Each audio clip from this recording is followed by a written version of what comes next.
Awalnya kelenjar getah bening, ini prosesnya benjol, pecah, lari lagi ke bawah, nih, ke bekasnya.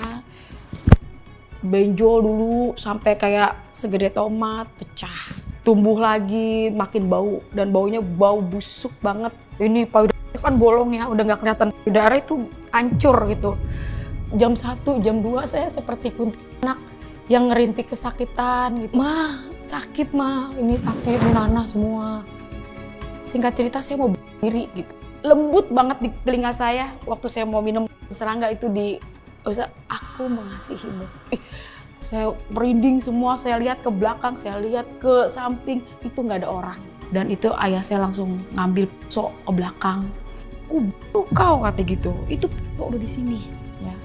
Lebih kau mati kau daripada kau masuk Kristen. Aku bunuh kau. Mati kau, aku masuk penjara. Bangga."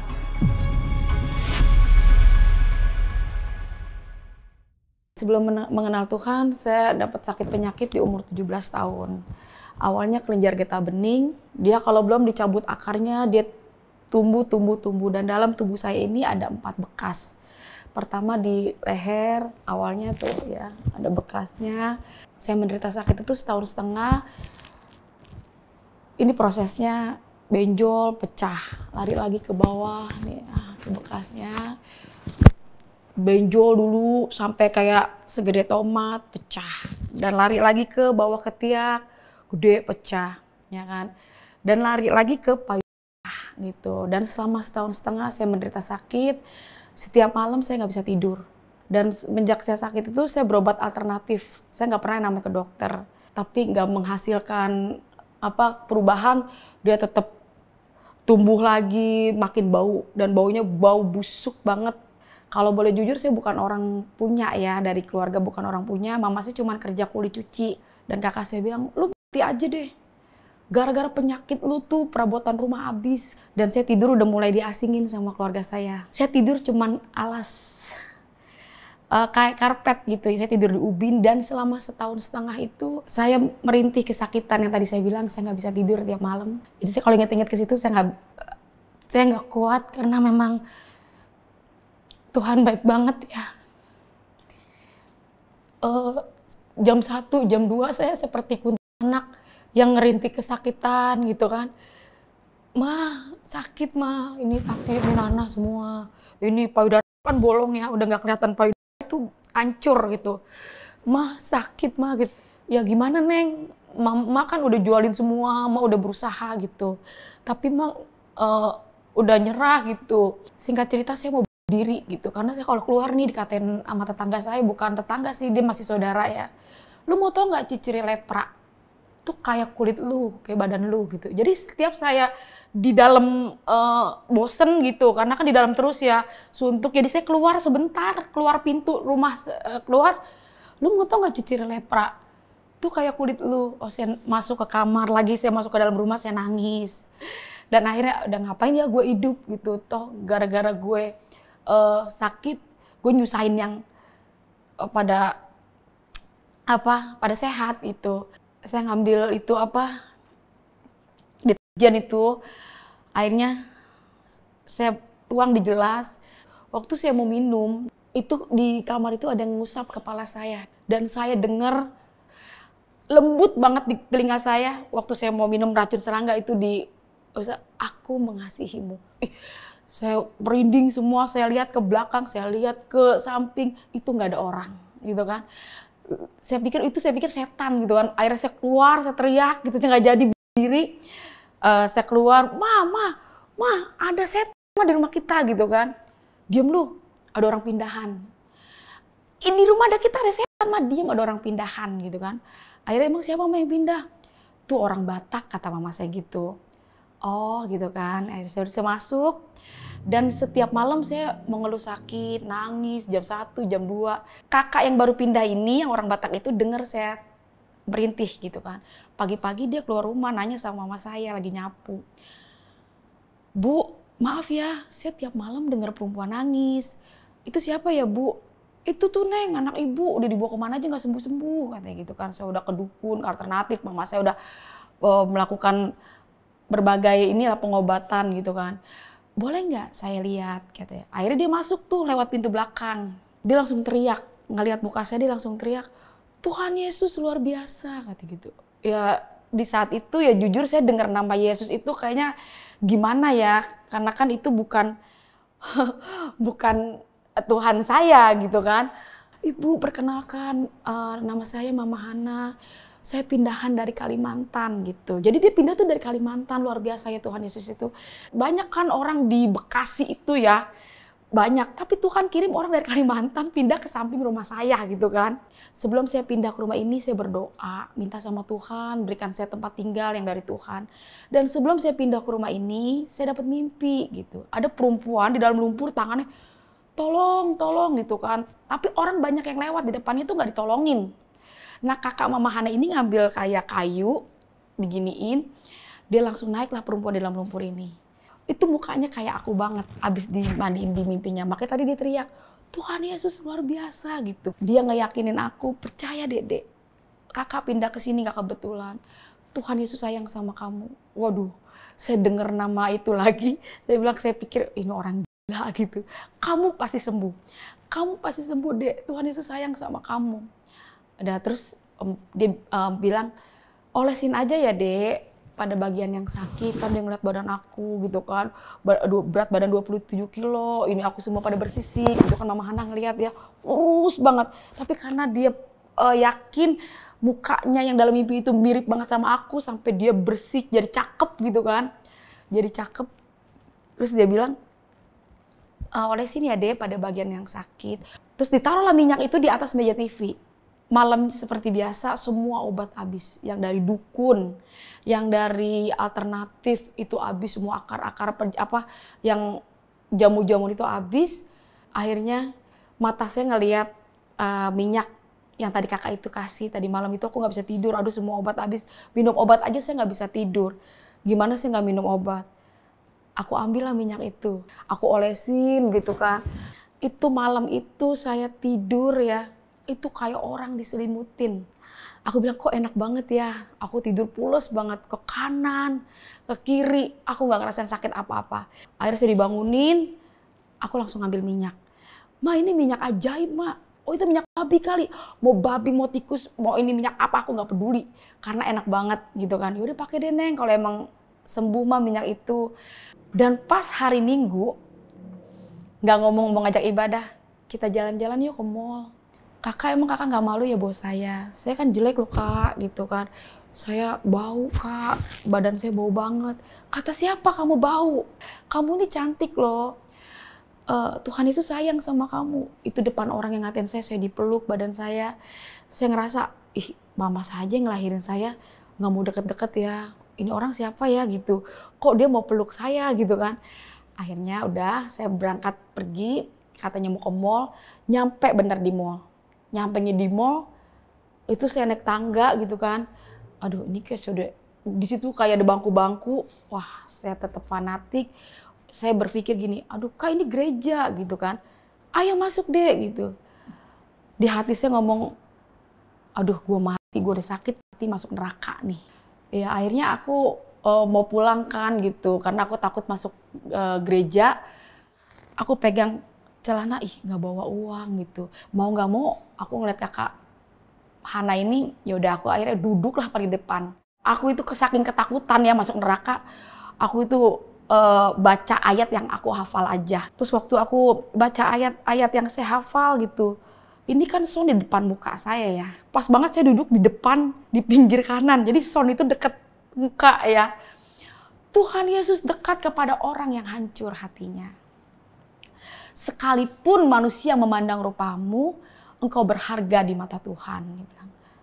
Jadi aku mulai ngerasa, siapa ya, aku kayak ngerasa kayak tiba-tiba aku nangis gitu kan. Tuhan Yesus berfirman gitu, marilah engkau yang letih lesu dan berbeban berat, datanglah padaku, pakailah kuk yang kupasang ini karena aku ringan dan lemah lembut. Kamu, sepertinya dia nunjuk ke saya aja, saya langsung siapa sih Yesus itu ya gitu. Kamu yang beban sakit penyakit, datanglah pada Yesus, dia bilang. Oleh karena bilur-bilurnya di atas kayu salib, kamu yang sakit sembuh gitu. Selama saya sakit, saya selalu putus asa loh. Setahun setengah saya, aduh kapan ya mati. kok gue hidup gini-gini banget. Pas saya ada di tempat ibadah itu, saya nyanyi sayang, sayang, disayang gitu. Saya ngerasa saya tuh nggak sakit. Saya ngerasa tuh sakitnya tuh hilang gitu kan. Akhirnya saya ngerasa sukacita, saya seneng banget ke tempat itu. Nah pulang dari situlah, dari tempat ibadah itu saya dibeliin Alkitab. Nyampe di rumah Alkitab, tas, saking aku takut, aku taruh di bawah baju. Saya mulai ada di benak saya itu rasa penasaran. Dan akhirnya saya ambillah kitab sucinya orang Kristen dan kitab sucinya saya yang sebelumnya saya ambil. Di situ saya mulai bandingkan dan saya percaya kalau bukan karena Tuhan saya nggak mungkin bisa bolak semua jawaban itu ada di Alkitab. Saya mulai buka dan saya di situ mulai kayak haus, saya menemukan sesuatu dan jawaban semua yang membuat saya luar biasa ya. Hati saya tuh kayak menemukan, kayak dibilang kebenaran itu semuanya ada di situ. Dan malam itu saya mulai ambil keputusan mengikut Tuhan Yesus gitu kan. Jadi saya gantikan, gak Nabi Isa lagi, saya ganti namanya. Oh, yang bikin saya yakin Tuhan Yesus adalah Tuhan. Saya buka itu firman Tuhan. Sia-sia iman orang Kristen kalau Yesus tidak bangkit. Itu yang membuat saya keputusan untuk saya mengambil keputusan menerima Tuhan Yesus sebagai Tuhan dan Juru Selamat saya. Akhirnya saya olesin, Tuhan Yesus sembuhkan aku gitu. Aku percaya Tuhan kau menyembuhkan aku gitu. Dan nggak sampai waktu itu lama ya, 1 obat pun saya nggak minum. Saya nggak minum obat sama sekali, saya cuma olesin itu minyak. Dan puji Tuhan ini semua ya, ini semua kering, semua darah saya rapet, semuanya ya pokoknya. Dan puji nama Tuhan Yesus ya, saya sembuh total. Saya udah mulai sembuh ya, udah Tuhan ubah tuh mungkin dari gelap jadi keterangnya Tuhan ya, bener-bener anak terang. Sampai ayah saya itu ngeliat ya, di titik saya udah mulai lagi cinta mula-mula, ayah saya ngeliat, oh Kristen kau gitu kan. Iya ya gitu kan, saya udah mulai ada Alkitab di rumah. Karena ayah saya fanatik banget ya, fanatik sekali gitu kan. Dia langsung pusing, langsung pegang kepala. Saya di situ mau ngejelasin sama ayah saya, aduh aku nggak pernah cari Tuhan gitu. Saya nggak pernah cari Tuhan dan saya tadi pun nggak pengen saya jelasin gitu. Saya tuh pengen pulang gitu. Tapi memang semua itu karena keadaan yang bikin saya mengenal Tuhan Yesus. Tapi sama sekali ayah saya nggak ngasih kesempatan untuk saya menjelaskan. Akhirnya saya ditanya sama ayah saya diusir gitu kan. Pergi kau ke gereja. Dia pusing kepalanya dia sampai dia sempat netesin air mata gitu. Karena saya ke gereja gitu kan. Di titik saya udah sembuh total. Saya nggak mau dong ninggalin Tuhan Yesus. Karena saya udah bener-bener yakin dia Tuhan gitu, penyembuh. Dan itu ayah saya langsung ngambil pisau ke belakang. Wah, langsung marah gitu kan. Mama saya tarik-tarik kaki ayah saya. Kubu kau kata gitu. Itu pisau di sini ya. Lebih kau mati kau daripada kau masuk Kristen. Aku bunuh kau, dia bilang gitu kan. Mati kau, aku masuk penjara, bangga.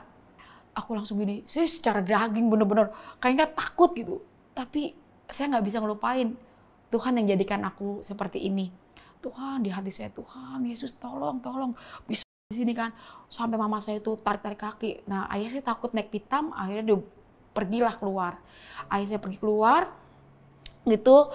Terus saya langsung ke kamar. Saya ngerasa, takut banget sih, kayak begini banget sih gitu ya. Kok kehidupan jadi kayak gini gitu kan, saya takut gitu.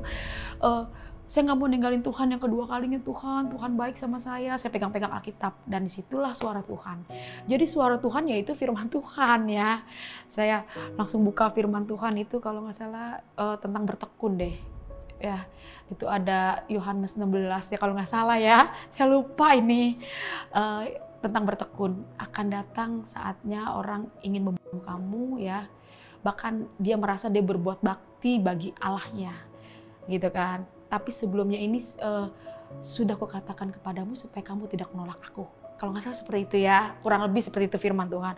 Jadi saya bener-bener ini jawaban suara Tuhan. Dan nggak lama karena ayah saya pergi, pulangnya dia nafasnya sakit. Dan disitulah setiap dia ibadah di rumah, itu saya selalu topang tangan. Itu mama saya lihat itu. Mama saya takut tapi saya bilang, saya tahu selalu topang tangan. Tuhan Yesus jamah ayah saya Tuhan. Tuhan jamah satu orang bertobat seisi rumah diselamatkan Tuhan. Gini, sekeras apapun saya percaya Tuhan. Dan akhirnya tuh ya, dia ibadah lah dia tiap harinya. Malam pas mau dia meninggal itu, saya nggak tahu, kan itu rahasia Tuhan. Kita dipanggil Tuhan itu rahasia, nggak ada yang tahu. Orang dia sakit cuman bisa ke kamar mandi, aku pikir gak kenapa-napa. Malamnya itu dia mau gelar, mau ibadah, dia marah-marah. Ada mama aku, ada aku. Aku nggak bisa nih, aku lupa semua bacaannya. Semua yang dia udah digelar, bacaannya semua lupa, kata ayahku. Itu lupa, orang masih bisa ngomong kok, dia udah gelar gak bisa, lupa katanya. Ada Injil di rumah ini, ada Injil gitu. Jadi teriak-teriak Injil, dan paginya dia dipanggil Tuhan. Dan mama saya banyak menerima mujizat, adik saya juga banyak gitu ya. Adik saya udah percaya Tuhan Yesus, dan mama saya juga percaya sama Tuhan Yesus gitu, karena banyak mujizat di dalam keluarga kita. Nggak mudah ya ikut Tuhan Yesus itu. Setelah saya sembuh, disitulah prosesnya saya dibentuk gitu kan. Kalau Tuhan masih kasih saya panjang umur, ya panjang umur. Dan puji nama Tuhan, saya punya anak 4. Tuhan titipkan sama saya, Moses, Alexa Pariaji, Angel Kimberly, Abraham Israel Wakim, Ratu Yerusalem. Anak saya Tuhan kasih yang lucu-lucu gitu kan. Puji nama Tuhan. Inilah yang ingin saya sampaikan. Tugas saya memberitakan kebaikan Tuhan, di mana Tuhan boleh mengizinkan merema firman-Nya di dalam hidup saya, dan ini harus saya beritakan, itu harus saya sampaikan buat jiwa-jiwa yang haus akan Tuhan, khususnya ya Tuhan, buat orang-orang sakit, buat orang yang hatinya hancur gitu, karena Tuhan dekat sama orang yang hatinya hancur gitu. Jadi jangan putus asa, apapun penyakitnya ya, asal kita punya iman, kita percayalah kalau Tuhan boleh nyembuhin saya, Tuhan pasti nyembuhin kalian. Tuhan Yesus memberkati.